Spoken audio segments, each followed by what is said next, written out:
Jujutsu Kaisen 237 spoilers. As Kashimo enters, one more player joins the battlefield, standing aloof on a massive lump of ice. Editors comment at beginning of JJK 237. Battle versus the strongest. Thunder God Kashimo enters the ring. It's not battle of strongest anymore. It's battle against the strongest from now. It's none other than Ice Star Urami. But someone also arrives there, and it is Hikari Kinji challenges Uram. He says he made a promise, so he can't let Uram live.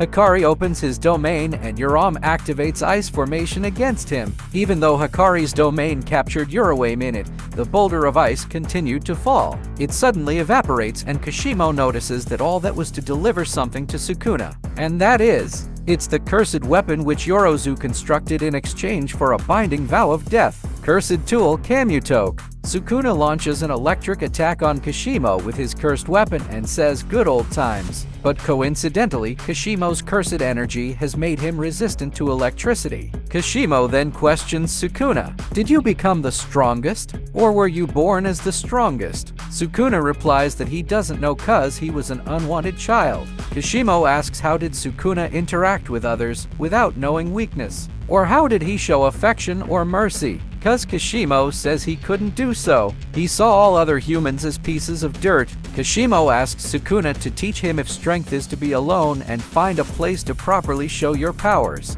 Is it the punishment of the strong people? Sukuna calls Kashimo as extravagant and says even Gojo was the same. Sukuna taps his head with the weapon and calls upon Kashimo to fight him. Kashimo versus Sukuna begins. Kashimo tries to land a hit on Sukuna using his staff, but Sukuna blocks it with his weapon. Kashimo moves back and activates his cursed technique, Genju Kohasaku. It translates to something like Phantom Beast Amber. After landing a punch on Sukuna's face, Kashimo loads a breath-type attack and blasts it at Sukuna. The narrator explains that Kashimo's CT remakes his body to be able to blast any kind of attack which Kashimo can make from his cursed energy. Kashimo manages to land another punch. His CT enhances his agility and the waves he blasts evaporate anything that they touched, but Kashimo surpasses the human body to make this happen. Thus, once his CT ends, Kashimo's body will break.